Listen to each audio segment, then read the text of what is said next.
Financial mistakes are part of any new side hustle business or, quite frankly, trying anything new involving money. But not all financial mistakes are unavoidable. And so in this video, I'm going to be breaking down the 7 most common financial mistakes that I see new Turo hosts make. I'm going to be talking about what these are, how you can avoid them, and some of the things that you should be keeping in mind as you start and scale your car sharing business.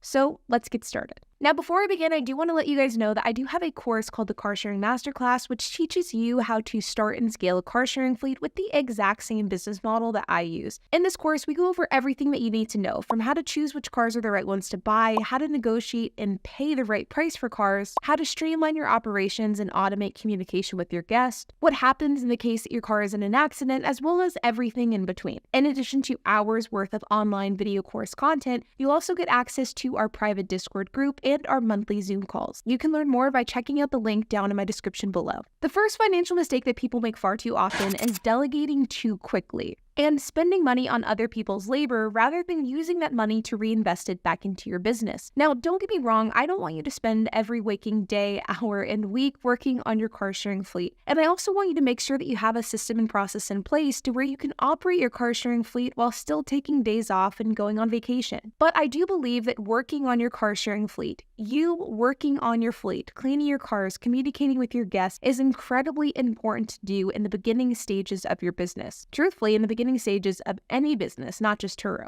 Now, what I'm not talking about here is actually working on the mechanical aspects of your car. If you're somebody who doesn't feel comfortable wrenching on your vehicles, doing the maintenance and repairs, then that's something that you probably should delegate. For safety reasons alone, doing that if you're not comfortable with it isn't worth it. But what I am talking about is communicating with your guests, checking in cars, cleaning cars, and basic maintenance if you're able to do it. If you are a car sharing host that wants to scale your fleet as quickly as possible, you have to do the grunt work in the beginning. I just don't personally see there being any sustainable way around that. I know so many hosts who scaled their car sharing fleets to 10, 20, 30, even 40 vehicles with them doing it on their own. And I know many of these who had full-time jobs in addition to owning and running their car sharing fleets. And I know from personal experience that you can absolutely run a car sharing fleet while also having a full-time job at the same time. And you can do this on your own or with the help of a family member or a spouse without having to add on additional labor and hiring someone. Is it harder? Yeah. But is it possible? Also, yes. I think outsourcing work too early can be detrimental because you're just spending too much money on labor too early on.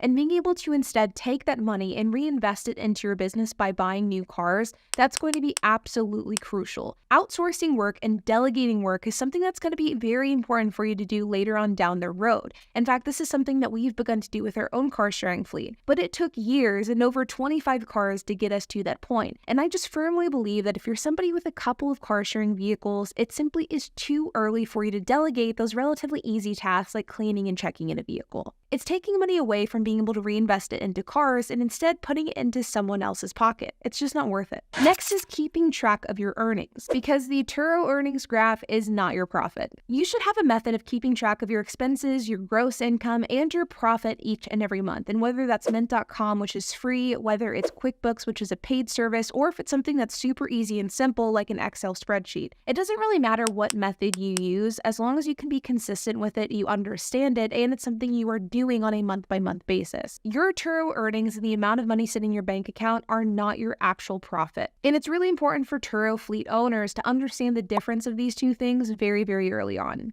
I think it's incredibly easy to look at your bank account, see that you have money sitting in there, or getting that notification from Turo that you've had money deposited into your bank account, and you automatically associate with that with profitability. It's very easy to do because money coming in feels like profit. The problem is that with Turo, it's very easy to take a look at the money sitting in your bank account, the money in your Turo earnings graph, or the notifications that you get on a weekly basis letting you know that you have money coming into your bank account from Turo. It's easy to look at these things and these indicators and say, okay, my business is profitable. But the truth is, until you actually look at how much you're spending on your fleet, you really don't know how much you're profiting. And the only way to accurately do that is by having some sort of tracking system in place. Because the reality is expenses and spending can get out of hand really quickly. Even with my own fleet, I know that we occasionally have months where I look at the expenses and I say, holy crap, we spent a ton of money this month. It doesn't really feel like you're spending a lot of money at the time, but then whenever you look at it in hindsight, it can add up very, very quickly. And I know that in the case of HP and I, we will occasionally look at our income statements and say, okay, where can we scale back? Where did we spend too much money on and what needs to be cut? And this is an incredibly important exercise to go through periodically to make sure that you're not spending money on unnecessary expenses. And truthfully, this would be something that would be impossible for me to realize if it wasn't due to tracking systems like QuickBooks. Not keeping track of expenses can be very hard to determine if your business is actually profitable, but it can also be difficult to determine which cars are making the most money as well. For example, you may have two different cars, and according to their Turo earnings graph, one may make $1,200 while the other may make $900. But if the $1,200 car costs $800 to operate and the $900 car only costs $200 to operate, well then that $900 car is actually more profitable than the $1,200 one. But you would never know that by looking at Turo earnings graphs alone. Next is expanding your Turo operations too soon, and this sort of goes hand in hand with delegating and outsourcing too early. I think newer Turo hosts really get into this idea that you have to have the top of the line items and you have to have all of the resources available to you in order to run your car sharing fleet efficiently. Having a shop, having all of the tools, having all of the resources, having an office or a parking lot. And the reality is, whenever you're just starting out, you really don't need a lot of these things, and you shouldn't get them. I'm a big believer in using the resources that you have available to you for as long as possible until it makes sense and until you're able to afford to actually upgrade. For example, with my car sharing fleet, we started off by operating out of our house and by using a parking lot that we're able to utilize for free. This was a little bit more inconvenient, and it also meant that we were using harder tools. It took a little bit more time, but it was well worth it whenever we were just beginning. And now over the years, we now have a paid parking lot. We still operate out of our home garage, but we've invested a lot of money into better tools, which make our lives easier. The same can be said for this YouTube studio as well. Whenever I started my YouTube channel, I used a camera that I already had. It wasn't until I got my first YouTube check where I actually upgraded the camera. And it was just this year that I upgraded everything else to get better lights, a better camera, and just a better studio setup in general. The point is, let the business fund itself organically. Don't go into debt, don't rack up credit card debt, and don't over-leverage yourself by upgrading different aspects of your business, like an office, a parking lot, storage, or a garage. I think that you can be surprised at how easily you can make your current tools and resources work by just simply being creative or patient, or waiting for good deals to come across, like buying used items on Facebook Marketplace or Craigslist. Or Black Friday, which is something that HP and I do every single year. We figure out what tools we need to buy, which things we can upgrade, and we typically take advantage of Black Friday in order to do that. And instead of using money to buy these things that may make your life easier, I would instead reinvest that money into buying more cars. And while I know that many of these items could be viewed as a reinvestment, and they actually are, the thing that you should be asking yourself is, will this reinvestment make me more money? If the answer is yes, then I would probably buy it. But if the answer is no, and if it will just make your life easier, then I would probably hold off until you can comfortably afford it. Again, this can apply to a wide variety of different things. I know for me personally, it applied to something like a commercial garage space. We wanted a commercial garage space. It certainly would make our life easier, but it wouldn't make us substantially more money than just operating out of our personal house for the time being. And because of that, we have held off on that purchase. This is the mindset that I use for any large purchase for not only my car sharing fleet, but for my businesses in general. And I think it's a healthy mindset to have to make sure that you're not buying any unnecessary purchases, even if they are technically investments. Next is probably the biggest and most common mistake that I see, and that is not properly taking into account depreciation whenever you're buying a car. Now, this is also a topic that I've talked about on my channel a ton over the years, so I'll keep the point relatively brief. But what I'm talking about is whenever car sharing hosts buy a car that's brand new, they buy one with a poor depreciation rate, or simply overpaying for a car. These are situations where on the surface, it may not feel like you're losing money because you're making cash each and every month, but if something were to happen, you could end up losing a ton of money.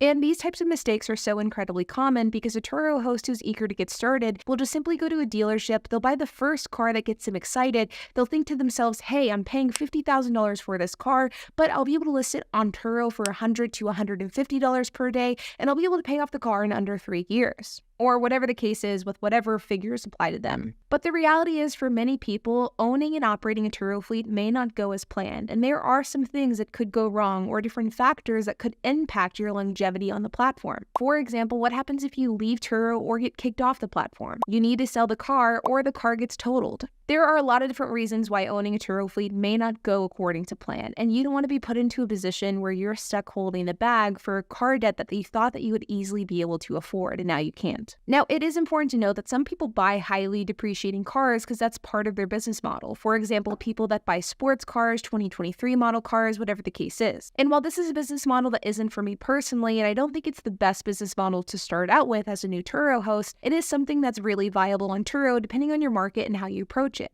But if you're someone who's intentionally buying these newer cars, it's important to make sure to do your due diligence and to fully understand what you're getting yourself into. Where depreciation can be detrimental and can be a huge killer is if you're somebody who doesn't account for it whenever it comes to your long-term business model. You have to be aware of depreciation, you have to plan for it, and you have to know what you're going to do in case things do go wrong. If you do this, then depreciation won't be the end of the world, but again, it's something that I personally don't like to deal with. Number 5 is sign up for corporate accounts everywhere. A corporate account is where you give a vendor, like an auto parts store or a dealership, your LLC information, and as a result, they give you corporate pricing, which oftentimes comes at a discount.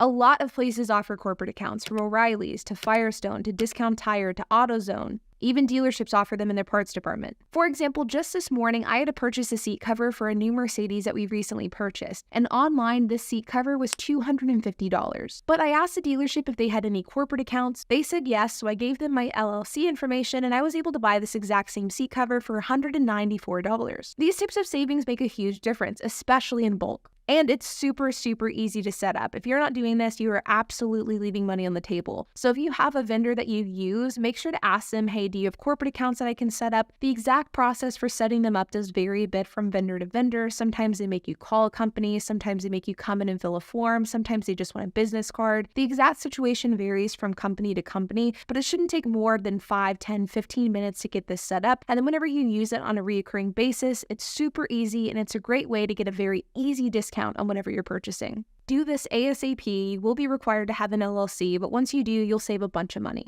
Next on this list is not creating relationships with local shops. HP and I's personal network of mechanics that we use to repair and maintain our car sharing fleet is a crucial part of the success of our business model. And this network has been fostered by creating personal relationships with these mechanics and shops. And granted, I recognize that this is easier said than done. As an introverted person with social anxiety, this is something I really struggle with, but HP is somebody who is excellent at it. We bring donuts or breakfast tacos to local shops on a rotating basis. We talk to managers and employees of the shop on a personal level. We bring these shops a ton of business, and as a result, these shops give us deals. We very regularly get basic work done for free and at no cost. We get diagnostics done at a discount. And we will oftentimes stop into these shops on a regular basis just to ask them questions for things that we may need to address with our own fleet. And we have these relationships with these shops and stores not only because we have a large fleet and give them a lot of business, but it's because HP's worked really hard to actually become friends with the people that work there. And you can do this yourself by going to these shops, introducing yourself, and telling them about your business. And dropping in periodically to give them food, drinks, maybe around the holiday giving them desserts or gifts. It goes a really long way, and long term, it'll save you a ton of money. And last but not least, hire an accountant. I don't care if you've done all of your taxes for the last 10 years. I don't care if you consider yourself somebody who's extremely intelligent and you've never had any issues filing tax returns in the past. Unless you are somebody who is a tax professional with an accounting degree, then you should be hiring an accountant. Hands down, the best financial investment that I've ever made into my business is hiring a great accountant. I work with Shared Economy Tax. They're a firm that specializes in the gig economy, and they service, I believe, the entire United States. But I've been working with them for a couple of years now, and I absolutely love them. I pay on a monthly basis where I have a bookkeeper. They do my taxes, all for my business and my personal, as well as HP's. And I also have access to my accountant virtually anytime I need him. So I can schedule calls monthly or quarterly to pick his brain, ask him questions, or run ideas by him. Hiring a good accountant will save you a ton on your tax bill, it'll lower your taxable income, and they can also help you plan purchases to make sure that you're reinvesting into your business strategically. If you are doing your own taxes and you're not a professional accountant, I would be willing to bet almost anything that you are leaving money on the table. So just hire an accountant. You will not regret it. But there you guys have it, some of the top financial mistakes that I see new Turo hosts make all the time. I firmly believe that if you keep these items in mind as you grow and scale your own car sharing fleet, you will be making more money and you will just be better off than a lot of other car sharing hosts out there. Like always, I hope that you enjoyed this video. If you have any questions, comments, if you have anything to add, I would love to hear it. So make sure to leave a comment down below. And while you guys are at it, make sure to hit the like button, hit that subscribe button, and hit the notification bell.